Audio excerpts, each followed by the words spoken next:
India alliance और खास तौर पर कांग्रेस को एक के बाद एक तगड़े झटके लग रहे हैं।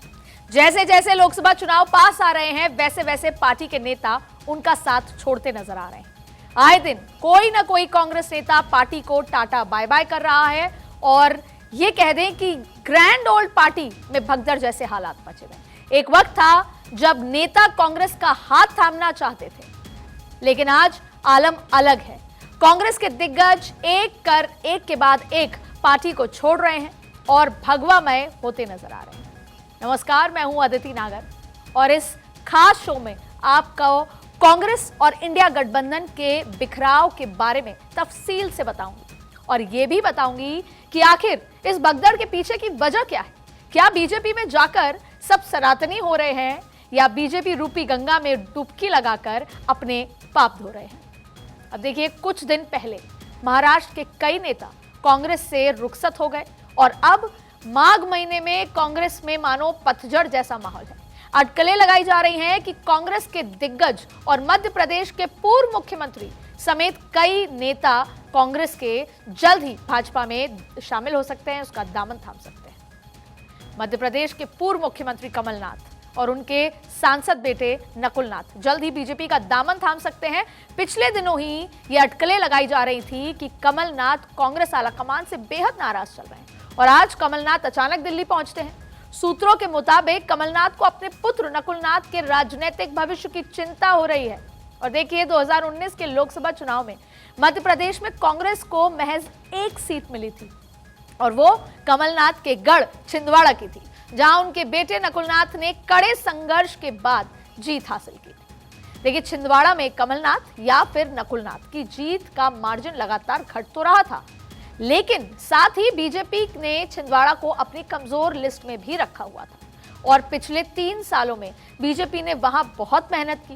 बीजेपी का दावा है कि इस बार सभी 29 सीटें जीत लेनी है और यही वजह है कि कहीं ना कहीं दोनों की बातचीत चल रही है। कमलनाथ और नकुलनाथ के बीजेपी के जाने की सुगबुगाहट के बीच मध्य प्रदेश के एक और पूर्व मंत्री, जिनकी नामों की चर्चा जोरों पर है, कांग्रेस के पूर्व विधायक और पूर्व सांसद सज्जन सिंह वर्मा ने भी अपने सोशल मीडिया का जो एक्स है या उनकी जो डिस्क्रिप्शन है उसमें कांग्रेस शब्द को हटा दिया है। पहले कांग्रेस के पंजे के चिन्ह के साथ फोटो थी, लेकिन अब किसी भी पार्टी को ये उन्होंने कोई फोटो नहीं लगाई, फोटो हटा दी है। अब आपको बताएं कि कमलनाथ के बीजेपी में जाने की अटकलें पर मध्य प्रदेश के पूर्व सीएम दिग्विजय सिंह ने विराम लगाने की कोशिशें की थी। जिस व्यक्ति ने अपने राजनीतिक जीवन की शुरुआत नेहरू गांधी परिवार के साथ उनके पीछे साथ में खड़े होकर उस समय लड़ी थी जब पूरी जनता पार्टी और केंद्र की सरकार इंदिरा जी को जेल भेज रही थी, उस आदमी को आप कभी उम्मीद भी कर सकते हो कि ऐसा आदमी कभी कांग्रेस और सोनिया गांधी जी के परिवार को छोड़ के जाएगा, इंदिरा जी के परिवार को छोड़ के जाएगा? आपको उम्मीद भी नहीं करना चाहिए। अब दिग्विजय सिंह चाहे कुछ भी कहें, लेकिन जिस तरह से कमलनाथ अचानक छिंदवाड़ा का प्रोग्राम कैंसिल कर देते हैं, दिल्ली पहुंच जाते हैं और उनके बेटे नकुलनाथ ने कांग्रेस पार्टी का नाम अपने एक्स के बायो से हटा दिया है। कमलनाथ और उनके बेटे जो सांसद हैं नकुलनाथ छिंदवाड़ा के 5 दिनों के दौरे पर थे, लेकिन 4 दिन बाद ही दौरा बीच में छोड़कर उन्होंने दिल्ली जाने का फैसला ले लिया और दिल्ली पहुंचे कमलनाथ। न केवल मध्य प्रदेश बल्कि राजस्थान में भी यही हालात है। कांग्रेस की मुश्किलें थमने का नाम नहीं ले रहे। लोकसभा चुनाव से ठीक पहले राजस्थान कांग्रेस को बड़ा झटका लगने की तैयारी है। अब देखिए, सोमवार तक स्थिति साफ हो जाएगी। पार्टी के कई दिग्गज नेताओं का पार्टी से मोहभंग हो चुका है और ऐसे में पहले फेज में बीजेपी की नजर राजस्थान के बड़े दिग्गज आदिवासी नेता यानी आदिवासी क्षेत्र के जो नेता हैं उन पर है। कयास लगाए जा रहे हैं कि कांग्रेस की सुप्रीम बॉडी कांग्रेस कार्य समिति यानी CWC के सदस्य और गहलोत सरकार में मंत्री रहे, गहलोत सरकार के करीबी रहे महेंद्रजीत सिंह मालविया जल्द ही बीजेपी का दामन थाम सकते हैं। अब देखिए, मालविया कौन है? मालविया बांसवाड़ा जिले की बागीदौरा से विधायक हैं और उस इलाके में जो वागड़ का इलाका है वहां के कद्दावर आदिवासी नेता माने जाते हैं और इसके साथ भी यही संभावना जताई जा रही है कि बीजेपी में शामिल होने की तैयारियां पूरी तरीके से हैं। और अकेले मालविया ही नहीं, कांग्रेस के आधा दर्जन नेता भी हैं जिसमें पूर्व मंत्री, विधायक अलग अलग समय में बीजेपी ज्वाइन कर सकते हैं। दूसरे फेज में मारवाड़, शेखावटी और पूर्वी राजस्थान के कुछ कांग्रेस के नेता भी भाजपा के साथ आ सकते हैं, जो पूरी तैयारियों में। पूर्व सांसद ज्योति मिर्धा के कांग्रेस छोड़कर बीजेपी के जाने के बाद अब उनके चाचा ऋषपाल मिर्धा भी बीजेपी में शामिल हो सकते हैं। उनके बेटे विजयपाल मिर्धा का भी नाम इस फहरिस्त में है। इसके अलावा जयपुर, भीलवाड़ा और पूर्वी राजस्थान से जुड़े पूर्व मंत्री के भी बीजेपी में शामिल होने की अटकलें हैं। और इसके साथ साथ कटारिया, जो कि भारतीय जनता पार्टी में शामिल होने की बात यहां पर आ रही है, लेकिन वो कांग्रेस के करीबी थे, खास तौर पे अशोक गहलोत के करीबी थे, वो भी भाजपा में शामिल हो सकते हैं। अब बात करेंगे पंजाब की। पंजाब में भी कांग्रेस के हालात बिल्कुल ठीक नहीं है और साथ में भारतीय जनता पार्टी के भी नहीं है, लेकिन जब नेता छोड़ के जाते हैं तो स्थिति और खराब होती है।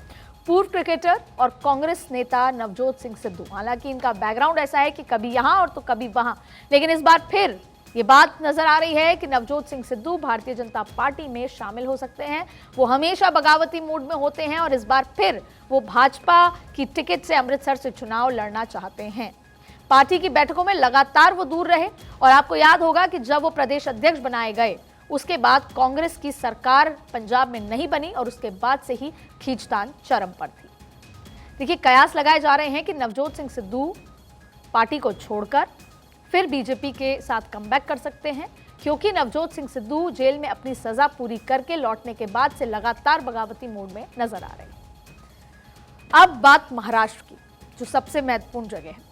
महाराष्ट्र में भी यही हाल चल रहा है। पिछले कुछ दिनों में महाराष्ट्र के कई नेता कांग्रेस छोड़कर बीजेपी में शामिल हो गए या फिर एनडीए अलायंस के साथ चले गए, और कई नेता हैं जो अभी लाइन में लगे हुए हैं, जिनके फहरिस्त है लंबी, जिसमें नाम है जो भाजपा के साथ जा सकते हैं।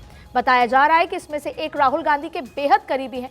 और यही नहीं, महाराष्ट्र के 8 में से अगर कहें 8 से 9 सांसद जो पिछले 6 महीने से तैयारी है, वो भी भगवा झंडा उठा सकते हैं।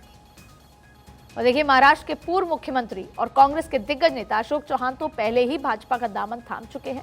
12 फरवरी को पार्टी छोड़ दी थी और अगले ही दिन यानी 13 फरवरी को बीजेपी ज्वाइन की। उसके बाद बीजेपी ने उन्हें राज्यसभा की टिकट दे डाली। इससे पहले मिलिंद देवरा और बाबा सिद्दीकी कांग्रेस को छोड़ चुके थे। मिलिंद देवरा ने शिवसेना शिंदे गुट का दामन थामा, तो बाबा सिद्दीकी ने एनसीपी का दामन थाम लिया। नेताओं का इंडिया अलायंस से मोहभंग हो रहा है। वजह है कहीं ना कहीं कम्युनिकेशन गैप, डायलॉग, और सबसे बड़ी वजह है मोटिवेशन का गैप। सबसे बड़ी वजह है कि जो परसेप्शन की लड़ाई थी, मध्य प्रदेश, छत्तीसगढ़, राजस्थान के चुनाव हारना, वो परसेप्शन था जो कांग्रेस कहीं ना कहीं मेंटेन नहीं कर पाई, और उसके बाद जो नजारा है वो आपके सामने।